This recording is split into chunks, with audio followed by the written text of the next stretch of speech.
तो नया मामला ये है कि एमआईडीसी का शेंद्रा 5 स्टार इंडस्ट्रियल एरिया, वहाँ पे बहुत ही अच्छे अच्छे एंटरप्रेन्योर्स, इंडस्ट्रियलिस्ट वहाँ पर आए और शेंद्रा का नक्शा बदल गया। पिछले कई सालों से लगातार वहाँ पर जो जेन्युइन एंटरप्रेन्योर्स, इंडस्ट्रियलिस्ट है, वो MIDC, Maharashtra industrial development corporation, यानी कि महाराष्ट्र के अंदर इंडस्ट्रियल डेवलपमेंट करने की जो संस्था है उसका नाम है एमआईडीसी। लेकिन एमआईडीसी जब खुद चोरी के ऊपर उतर आती है तो क्या होता है, हमने चिकलठाना इंडस्ट्रियल एरिया देख लिए, जहां पर किसी जमाने के अंदर लाखों कामगार वहां पे रोजगार करते थे, वहां पे इंडस्ट्रीज चलती थी।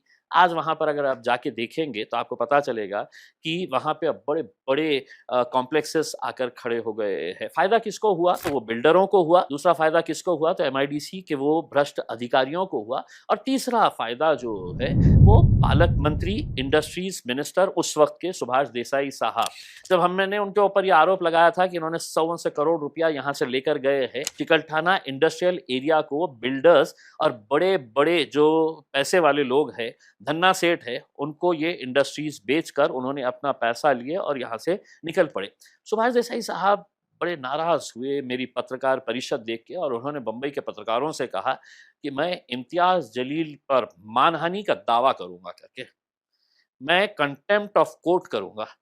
मैं इंतजार करता रहा, 2 दिन के बाद ट्वीट किया और मैंने सुभाष देसाई साहब से कहा कि मैं इंतजार कर रहा हूं आपके वकील की नोटिस का।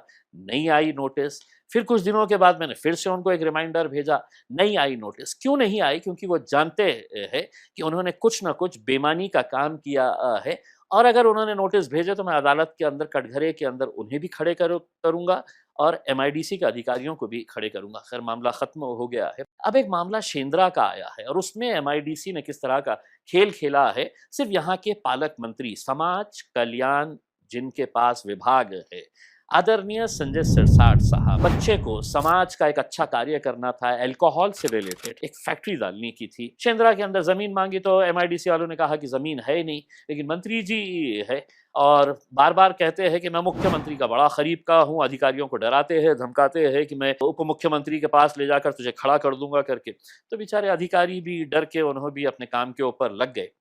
एमआईडीसी के अंदर एक ट्रक टर्मिनस की जो लैंड थी, कितनी लैंड थी वो तकरीबन 2,20,000 स्क्वायर फीट की लैंड थी, जो ट्रक टर्मिनस के लिए रिजर्व करी गई थी। एमआईडीसी ने ही किया था। इससे पहले तकरीबन 100 ऐसे एंटरप्रेन्योर्स और इंडस्ट्रियलिस्ट थे जिन्होंने एमआईडीसी को पत्र लिखकर, एप्लीकेशन देकर ये कहा था कि हमें एक्सपांशन के लिए शेंद्रा के अंदर जमीन चाहिए, यानी कि उनकी इंडस्ट्री ऑलरेडी चल रही